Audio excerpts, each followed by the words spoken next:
ገንዘብ ሶስት ዓላማዎች አሉት። አንደኛው አደራ ነው፣ ሁለተኛው ፈተና ነው፣ ሶስተኛው የብቃት ማረጋገጫ ነው። እግዚአብሔር ገንዘብን የሚሰጣችሁ ሊፈትናችሁ፣ ሊያምናችሁ እንደሚችል ለማየት እና ከዚያም ብቃታችሁን ሊመዝን ነው። ካለፋችሁ ተጨማሪ ይሰጣችኋል፣ ከወደቃችሁ ግን ያላችሁንም እንኳ ከናንተ ይወሰዳል። በፋይናንስ ሕይወቴ ለተቀዳጀሁት ስኬት ምስጢሬን እያካፈልኳችሁ ነው። በዚህ ቪዲዮ የገንዘብ እጥረት ያስተሳሰብ እስራትንና የሐሰት ትርክትን እናጋልጣለን። አንድን ክርስቲያን ወደ ስኬታማነት የሚያሸጋግረውን መለኮታዊ አሰራር እንገልጣለን። እንዲሁም ከዓለም የሚጠብቀውን ነገር ወደ ዜሮ በመቀነስ ፍጹም ደስታን ያገኘውን ሳይንቲስት ምስጢር እንፈታለን። ከወር እስከ ወር በሚደረግ የኑሮ አዙሪት ውስጥ እንደተያዛችሁ ከተሰማችሁ በጥንቃቄ አዳምጡ። የእናንተ ነፃ መውጣት ከፍተኛ ገንዘብ አይጠይቅም፣ የራስን ስሜት፣ ኩራትና አመለካከት ሙሉ በሙሉ መስዋዕት ማድረግን እንጂ። የሕይወታችሁ ትልቁ ችግር የሀብት እጥረት ሳይሆን የተሸሸገ አለማወቅ ቢሆንስ? ለዘመናት ዘመናዊ ውሸቶች ተነግረውናል። ሀብታም ለመሆን ምስጢራዊ ቀመር እንደሚያሻን፣ ካለው መወለድ ወይም ካለው መጠጋት የሚሉና የመሳሰሉት። እውነቱ ግን ከዚያ እጅግ የተለየ ነው። የተሸከማችሁት እያንዳንዱ የዕዳ ብር ሌላ ሰው በባለቤትነት መብት የተቆጣጠረው የነገ ሕይወታችሁ አካል ነው። መለኮታዊ ነፃነታችንን በዲጂታል ቅዠት እየለወጥን ነው። ማህበራዊ ሚዲያን አዲሱ የከንቱነት መሸጫ ገበያ ባደረገ ባህል ውስጥ እየኖርን ነው። የማናውቃቸውን ሰዎች ለማስደመም ብለን በሌለን ገንዘብ የማያስፈልጉንን ነገሮች እንገዛለን። ገንዘብን የጥቅም መሳሪያ ማድረጋችንን ትተን የንጽጽርና የፉክክር መለኪያ አድርገነዋል። ነገር ግን የእግዚአብሔር ቃል ይህንን የስነ ልቦና ወጥመድ ከብዙ ሺህ ዓመታት በፊት ገልጦታል። በሉቃስ ወንጌል ምዕራፍ 12 ከቁጥር 15 ላይ ኢየሱስ ከባድ ማስጠንቀቂያ ይሰጣል። የሰው ሕይወት በገንዘቡ ብዛት አይደለምና ተጠንቀቁ፣ ከመጎምጀትም ሁሉ ተጠበቁ ይላል። እዚህ ላይ ለመጎምጀት የተጠቀመው የግሪክ ቃል ፕሊዮኔክሲያ ይላል። ትርጉሙም የበለጠ የመፈለግ ጉጉት ማለት ነው። የሰዎች የሕይወት እርካታ መለኪያ በየጊዜው የሚቀያየር ከሆነ ይህ መንፈሳዊ በሽታ ነው። የእናንተ ፍላጎት ከገበያችሁ ማደግ ጋር እኩል ካደገ በሕይወታችሁ የምታደርጉት ተጨማሪ ጥረት ከንቱ ይሆንና ገንዘብን የፋይናንስ ሀብት አድርጋችሁ ብታሳኩትም ትልቅ የሥነ ልቦና ዕዳ ሆኖ ይቀመጣል። የዘመናችንን ተቃርኖ አስቡት። ከፍተኛ ትምህርት የሌለው ነገር ግን የትዕግስት፣ የትህትና እና የረጅም ጊዜ ራዕይ ባህሪ ያለው ሰው የተረጋጋና የተባረከ ሕይወት መገንባት ሲችል ትመለከታላችሁ። በአንጻሩ ከዩኒቨርሲቲ የተመረቀ እና ድንቅ አእምሮ ያለው ሰው ማህበራዊ የኑሮ ደረጃን በማሳደዱ በፋይናንሻል ሕይወቱ ሊከስር ይችላል። ለምን? ምክንያቱም ሀብት የአእምሮ ጨዋታ አይደለም፣ የባህሪ ፈተና ነው። የነፍሳችሁን የተሸሸገ ፍላጎት የሚያንጸባርቅ መስታወት ነው። እውነት ለመናገር የዓለም ማህበረሰብ በኑሯችን ጥገኛ እንድንሆን ይፈልጋል። ከመጠን በላይ ወጪ ማውጣትን ቀላል ጉዳይ አድርጎ በአእምሯችን ቀርጾታል። ነገር ግን በብድር የቅንጦት ዕቃዎችን በገዛችሁ ቁጥር ሉዓላዊ ነፃነታችሁን አሳልፋችሁ ለመስጠት እየፈረማችሁ ነው። ከቤተሰባችሁ ጋር በአንድ በረሃ ውስጥ ብቻችሁን ብትቀሩ ምን ሊፈጠር እንደሚችል አስቡት። ቤታችሁን ሊያይላችሁ የሚችል ማንም ሰው የለም። ልብሳችሁን ወይም መኪናችሁን ማንም ሰው አያይም። ወዲያውኑ ለማህበራዊ የኑሮ ደረጃዎች ያላችሁ ጉጉት ይጠፋል። በሕይወት ስለመኖር ብቻ ነው የምታስቡት። ለእናንተና ለቤተሰባችሁ መልካምና ሰላማዊ ሕይወትን ስለሚሰጣችሁ ነገር ብቻ ማሰብ ትጀምራላችሁ። እግዚአብሔር የሰጠንን ማንነት እና ጥልቅ የሕይወት ትርጉም ስናጣ የሥነ ልቦና ባዶነትን ለመሙላት ገንዘብን እንጠቀማለን። ታዋቂው ተዋናይ ዊል ስሚዝ በአንድ ወቅት ድሃና የተጨነቀ በነበረ ጊዜ ተስፋ ያደርግ የነበረው ብዙ ገንዘብ ቢኖረኝ ኖሮ ችግሮቼ ሁሉ ይጠፉ ነበር ይል ነበር። ነገር ግን ሀብታም ሆኖ ጭንቀቱ በቀለለ ጊዜ እንዲህ አለ፣ እነዚያን የቁሳዊውን ዓለም ተራራዎች በሙሉ እስከ ጫፋቸው ወጥቻቸዋለሁ። ለሌሎች ሰዎች ጠቃሚ ከመሆን ውጪ ግን ምንም ነገር ደስተኛ ሊያደርጋችሁ አይችልም። ያንን የውስጣችሁን ፍላጎት ሊያረካላችሁ የሚችለው ብቸኛው ነገር እናንተ ለሌሎች ሰዎች ጠቃሚ ሆናችሁ መገኘታችሁ ብቻ ነው አለ። ምክንያቱም የሀብት ጫፍ ላይ ከወጣ በኋላም የበለጠ ነገር የመመኘቱ ቅዠት አልቆመም። ገንዘብ ቁሳዊ ችግሮችን ሊፈታ ይችላል፣ ነገር ግን የተሰበረ መንፈስን ሊፈውስ አይችልም። ይህ ዓለማዊው የሀብት ማከማቸት አዙሪት ወጥመድ ከሆነ ክቡር የሆነው የሕይወት ግብ ታዲያ ምንድን ነው?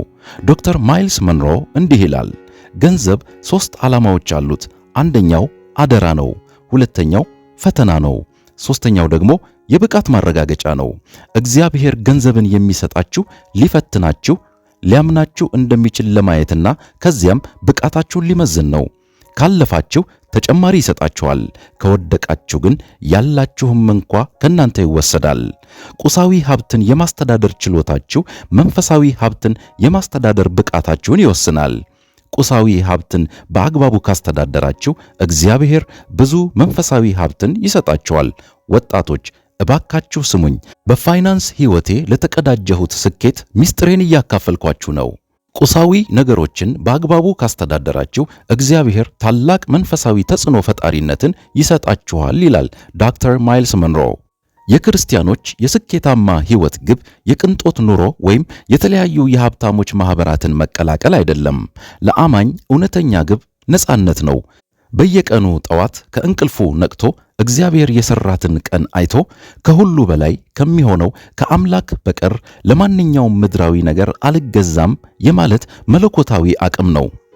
እውነተኛ የፋይናንስ ስኬት የተረጋጋ ቤት፣ የሕይወት ማዕበሎችን የሚቋቋም አቅም፣ ብሩህ የሆነ የወደፊት ሕይወት ተስፋ እና የልጆቻችሁን ዓይኖች በእርጋታ ለማየት የምትችሉበትን በቂ ጊዜ ማግኘት ነው።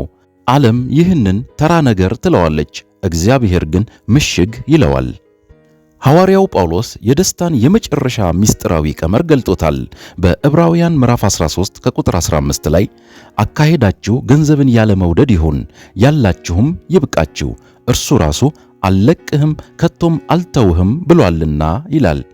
የሰው ልጅ ስቃይ ሁሉ መኖሪያው እንዲሆንላችሁ በምትፈልጉት ነገርና አሁን ባላችሁበት እውነታ መካከል ባለው ክፍተት ውስጥ ነው።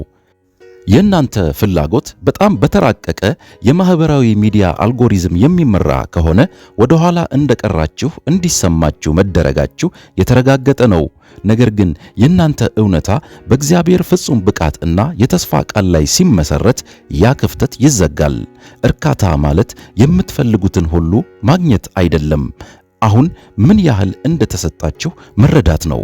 በዚህ ቪዲዮ መጀመሪያ ላይ የጠየቅነውን ጥያቄ መመለስ አለብን። በሚሊዮን የሚቆጠሩ ሰዎችን ድሃና ተስፋ ቢስ የሚያደርጋቸው የተሸሸገው አለማወቅ ምንድን ነው? እርሱ የራሳቸው የሰዎች ልብ አለማስተዋል ነው። ገንዘብ ለእግዚአብሔር ክብር የምንጠቀምበት የተቀደሰ መሳሪያ ሳይሆን ከጎረቤቶቻችን ጋር ራሳችንን የምንመዝንበት መለኪያ ነው ብሎ ማመን ነው። የሕይወት ማዕበል፣ የሕክምና ድንገተኛ አደጋዎች፣ የኢኮኖሚ ቀውሶች፣ ያልተጠበቁ ፈተናዎች በሕይወት ውስጥ የመከሰት ዕድል አላቸው። ሕይወታችሁን ግን የማኅበራዊ የኑሮ ደረጃን ምኞቶች በማሳደድ ካሳለፋችሁ እነዚያ ማዕበሎች ይሰብሯችኋል። ነገር ግን ዛሬ ባሕሪያችሁን ከቀየራችሁ፣ ራሳችሁን በሥርዓት ከመራችሁ፣ ዓለማዊ ፍላጎቶቻችሁን ካራገፋችሁና በመንፈሳዊ እርካታ ላይ መሠረት ካደረጋችሁ በምንም የማትናወጡ ትሆናላችሁ። የገንዘብ ጭንቀት እስራትን የመበጣጠስ ኃይል ሙሉ በሙሉ በእጃችሁ ላይ ነው። መስዋዕትነትን ይጠይቃል። ነገር ግን የከበረ ፍጻሜና ድል መስዋዕትነትን ይሻል። አስታውሱ፣ እውነተኛ ሀብት ለዓለም በሚታየው ነገር ሳይሆን ዓለም በማያይበት ጊዜ ልባችሁን በሚገዛው ነገር ይመዘናል። የዕለት ተዕለት ትልቁ እስራታችሁ በየማለዳው በራሳችሁ ፈቃድ የምትገቡበት የእስር ቤት ውል ቢሆንስ? የምንኖረው የበለጠ ማግኘት አለብኝ በሚል የጋራና እብደት በሞላበት አባዜ ውስጥ በምትሰቃይ ዓለም ውስጥ ነው። ነገር ግን የእግዚአብሔር ቃል አንድ የሚያስፈራ የሥነ ልቦና ወጥመድን ያጋልጣል። የእናንተ የሕይወት ዋጋ ከሀብታችሁ ጋር ካያያዛችሁት የነፍሳችሁን ቁልፎች መቼም ቢሆን ለማይለቃችሁ ጨካኝ ወታደር አሳልፋችሁ ሰጥታችኋል። የሰው ልብ ለራሱ ፈቃድ ተላልፎ ከተሰጠ ያልተገራ ኃይል የሚንቀሳቀስበት መስቀልቅል ሞተር ነው። በማኅበራዊ የኑሮ ጫናዎች እንናወጣለን፣ በቅናት እንታወራለን፣ እናም በቅጽበታዊ እርካታ እንነዳለን። ሐዋርያው ጳውሎስ ይህንን የሥጋ ውጊያ ያውቅ ነበር። በሮሜ ምዕራፍ 7 ቁጥር 18 ላይ በእኔ ማለት በሥጋዬ በጎ ነገር እንዳይኖር አውቃለሁ፣ ፈቃድ አለኝና መልካሙን ግን ማድረግ የለኝም ይላል። ወደ ክርስትናችሁ ስንመጣ በራሳችሁ ፈቃድ ጥንካሬ ላይ መተማመን የተሸናፊነት ስትራቴጂ ነው። ደሞዛችሁን ባሰባችሁ ቁጥር ጠላት ስሜታችሁን ይጠቀማል። የገንዘብ እጥረት እስራት እና ጭንቀት አዙሪትን ለመስበር ሚስጥሩ በጣም ቀላል የመንግስቱ ተግባራዊ ሕግ ነው። የግል ባህሪያችሁንና ፍላጎታችሁን ከመንግስቱ ሥርዓት ውስጥ አስወግዱ። እያንዳንዷ ብር ከጥቃቅን ሥራዎች የሚገኘውን አነስተኛ ሳንቲም ከደሞዛችሁ የምታገኙትን ማንኛውንም ገንዘብ አውቶማቲክ አድርጉት፣ ወይም አማራጭ የሌለው ለድርድር የማይቀርብ ውሳኔ አድርጉት። ማለትም ስጋችሁ ሊያየው ወይም ሊያጠፋው እድል ከማግኘቱ በፊት መግባት ወዳለበት ወደ ወሰናችሁለት ምድብ አዛውሩት።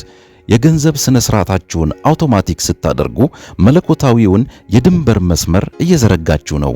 እናንተ ደካማ በሆናችሁ ጊዜም እንኳ እናንተ የዘረጋችሁት የገንዘብ ስርዓት ታማኝ ሆኖ እንዲቀጥል እያደረጋችሁ ነው። የባንክ አካውንታችሁን ስትመለከቱ የጥፋተኝነት እና የኀፍረት ከባድ ጭነት የሚሰማችሁ ሰዎች ይህንን በግልጽ ስሙ። መጥፎ ሰዎች አይደላችሁም። በቀላሉ የእናንተን ሰላም ለመንጠቅ የተነደፈ ዓለማዊ ሥርዓት ውስጥ እየኖራችሁ ነው። ነገር ግን በገንዘባችሁ ላይ ድንበሮችን አውቶማቲክ ባደረጋችሁ ቅጽበት በገንዘባችሁ ላይ ያላችሁን ሥልጣንና ቁጥጥር መልሳችሁ ታገኙታላችሁ። ለዓለም የእናንተ አስፈላጊነት የሚወሰነው በያዛችሁት መድረክ ትልቅነት ነው። ነገር ግን በእግዚአብሔር መንግሥት አወቃቀር ውስጥ እግዚአብሔር የዓለምን ጠቢባን ያሳፍር ዘንድ የዓለምን ደካማና ታማኝ ያልሆኑ ነገሮችን ይጠቀማል። የሮናልድ ሪድን እውነተኛ የሕይወት ታሪክ ተመልከቱ። መነሻው ፍጹም የድህነት ሕይወት ነበር። ሙሉ የአዋቂነት ሕይወቱን ያሳለፈው እንደ ትሑት የነዳጅ ማደያ እና የጽዳት ሠራተኛ ሆኖ በመሥራት ነበር። ምንም አይነት የላቀ ትምህርት፣ ከሰዎች ጋር የትውውቅ ትስስር ወይም ከፍተኛ ደሞዝ አልነበረውም። ሆኖም ግን ከዚህ ዓለም በሞት ሲለይ በሚሊዮኖች የሚቆጠር ዶላር ለበጎ አድራጎት ድርጅት ትቶ በመሄድ የፋይናንሱን ዓለም አስገረመ። ይህ እንዴት ሊሆን ቻለ? የታማኝነትን መለኮታዊ ሕግ ተረድቶ ነበር። የቻለውን ያህል ጥቂት በጥቂት $10 እዚህ $20 እዚያ እያስቀመጠ በቀላሉ ኢንቨስት አደረገው እና ያስቀመጠውን ገንዘብ ለ70 ዓመታት ያህል በዝምታ እንዲያድግ ተወው። የተለየ ትልቅ ገቢ አልነበረውም። የተለየና አስደናቂ ባህሪ ግን ነበረው። ትንቢተ ዘካርያስ ምዕራፍ 4 ቁጥር 10 ላይ የጥቂቱን ነገር ቀን የናቀ ማን ነው? እነዚህ 7ቱ ደስ ብሏቸው በዘሩባቤል እጅ ቱንቢን ያያሉ። እነዚህም በምድር ሁሉ የሚዘዋወሩ የእግዚአብሔር ዓይኖች ናቸው ይላል። ማለትም ይህን የመነሻውን ትንሽ ቀን ማን ንቆታል? የእግዚአብሔር ዓይኖች ሥራው ሲጀመር አይተው ደስ ብሏቸዋል እንደማለት ነው። እያንዳንዱ የቆጠባችሁት ገንዘብ ዝም ብሎ የተቀመጠ ወረቀት አይደለም፣ ዘር ነው። ስትጠብቁት ለወደፊት ሕይወታችሁ፣ ለልጆቻችሁና ለመንግሥቱ መሳሪያ እያዘጋጃችሁ ነው። ለመጀመር ብዙ ሀብት አያስፈልጋችሁም። አሁን በያዛችሁት ጥቂት ነገር ላይ የታማኝ ባላደራ አስተሳሰብ ነው የሚያስፈልጋችሁ። ደስታን የምናገኘው መደመር ያለባቸው ሁለት ግማሾች ተደምረው ሲሟሉ ብቻ እንደሆነ እንድናምን ተደርገናል። ያለኝ ነገር ሲደመር የምፈልገው ነገር እኩል ይሆናል ደስታ። ነገር ግን እውነተኛ ደስታ ሀብትን የማካፈል ጥበብ ነው። ሀብት የሚወሰነው በምታገኙት ገቢ ሳይሆን ባላችሁ ነገር እና በምታገኙት ነገር መካከል ባለው ልዩነት ውስጥ በምትፈጽሙት ተግባር ነው። ታዋቂውን ሳይንቲስት ስቴፈን ሃውኪንግን አስቡት። በ21 ዓመቱ በኤኤልኤስ በሽታ ተይዞ ሙሉ በሙሉ ሽባ ሆኖ ያለ ኮምፒውተር ድጋፍ መንቀሳቀስ መናገር ሳይችል ለብዙ ዓመታት በዊልቼር ተወስኖ ነበር። ሆኖም ከመሞቱ በፊት ለሕይወቱ ምን ያህል ትልቅ ደስታ እና ምስጋና እንዳለው በመግለጽ ቃለመጠይቅ አድራጊዎችን ደጋግሞ አስገርሟል። የደስታው ምስጢር ምን እንደሆነ ሲጠየቅ የሚገርም መልስ ሰጠ። ዕድሜዬ 21 ዓመት ሲሞላኝ ከሕይወት የምጠብቀውን ነገር በሙሉ ወደ ዜሮ ቀነስኩት። ከዚያ በኋላ የሆነው ነገር በሙሉ ለኔ ተጨማሪ ስጦታ ወይም ቦነስ ነው ነበር ያለው። አካል ጉዳተኛ የሆነው ሰው ሕይወትን ሙሉ በሙሉ በምስጋና መመልከት ከቻለ እኛ በንጽጽር በተዛባ መነጽር ሕይወታችንን የመመልከትና የማማረር ምን መብት አለን? ያነሰ መፈለግ የበለጠ ከማግኘት ጋር በትክክል ተመሳሳይ የሆነ የስነ ልቦና እና የደስታ ተጽዕኖ አለው። መጽሐፍ ቅዱስ ይህንን ነጻነት በአንደኛ ጢሞቴዎስ ምዕራፍ 6 ከቁጥር 6 ላይ እንዲህ ሲል ይገልጸዋል። ኑሮዬ ይበቃኛል ለሚለው ግን እግዚአብሔርን መምሰል እጅግ ማትረፊያ ነው። ዓለም ገንዘብን የክብር መለኪያ አድርጋ ትጠቀማለች። እናንተም ለማያዩ ሰዎች ክብራችሁን ለማሳየት ትጥራላችሁ። አስቡት፣ ሰዎች የእናንተን የሚያብለጨልጩ ንብረቶች አይተው እናንተን አያደንቁም። እነሱ የሚያዩትና የሚያንጸባርቁት የራሳቸውን በእናንተ ቦታ ሆነው በሰዎች የመደነቅ ፍላጎታቸውን ብቻ ነው። እነሱ በራሳቸው የራስ ወዳድነት ወይም ኢጎ እስር ቤት ውስጥ ተቆልፈዋል። የምትፈልጉትን ቁሳዊ ነገር ሆን ብላችሁ ስትቀንሱ እጅ እየሰጣችሁ አይደለም። በመጨረሻ ለምትኖሩበት ቤት፣ ለምትለብሱት ልብስ እና በሳምባችሁ ውስጥ ላለው እስትንፋስ እውነተኛ ደስታ እንዲሰማችሁ ለራሳችሁ ፈቃድ እየሰጣችሁ ነው። እውነታውን ከእግዚአብሔር ዘንድ ወደሚገኝ የማያቋርጥ ተጨማሪ ስጦታ እየቀየራችሁት ነው። ለአንዴና ለመጨረሻ ጊዜ የፍጆታ አምላክን ወጥመድ የሚሰብር የመጨረሻው መገለጥ ይኸውላችሁ። የእናንተ የገንዘብና የቁሳቁስ ሀብት የሕይወታችሁ ዋጋ አይደለም። ገንዘብ ጊዜያዊ ደስታን ሊገዛላችሁ ይችላል። ነገር ግን ገንዘብ በእናንተ ላይ ጌታ ከሆነ ነፃነታችሁን ለመግዛት ልትጠቀሙበት አትችሉም። የተሰበረች ነፍስ በገንዘብ መፈወስ አትችልም። የፈረሰን ቤተሰብ መጠገን አይችልም። ያንን ባዶነት ሊሞላ የሚችለው እግዚአብሔር ብቻ ነው። ቤታቸው ሙሉ በሙሉ ተቃጥሎ የጠፋባቸው ነገር ግን አብረው በሕይወት ስለተረፉ ብቻ ፈገግ ብለው እንደሚቆሙ ቤተሰቦች ሙሉ ለመሆን በእውነት የሚያስፈልጓችሁ ነገሮች ሁሉ አስቀድመው በእጃችሁ ውስጥ አሉ። እውነተኛ ሀብት ማለት ሐሳባችሁን ለመቆጣጠር፣ ፍላጎቶቻችሁን ለመግታት እና አሁን ያላችሁ ነገር በከፍተኛ ምስጋና ለመመልከት የሚያስችል መለኮታዊ ብቃት ነው። ስለ ገንዘብ ለራሳችሁ የምትነግሩት ታሪክ ዛሬ ይለወጣል። የሂሳብ መዝገባችሁን ለማስደሰት መሞከራችሁን አቁሙ። ነፍሳችሁን ነፃ ማድረግ ጀምሩ። ዓለማዊው ሥርዓት የተነደፈው እናንተን ድሃ በማድረግ በቀላሉ ለመቆጣጠር ነው። ሰንሰለቱን ዛሬ በጥሱት። ይህ መገለጥ አመለካከታችሁን ከቀየረው ቪዲዮውን ላይክ እና ሼር አድርጉት። ሱፐርናቹራል ቻናልን ሰብስክራይብ በማድረግ በዚህ መንፈሳዊ ጉዞ ላይ አብራችሁን ሁኑ። ከታች ባለው አስተያየት መስጫ ላይ ንገሩኝ። ነፃነታችሁን መልሳችሁ ለማግኘት ዛሬ ለእግዚአብሔር አሳልፋችሁ መስጠት ያለባችሁ ያ አንድ ትልቅ ፍላጎት ምንድን ነው?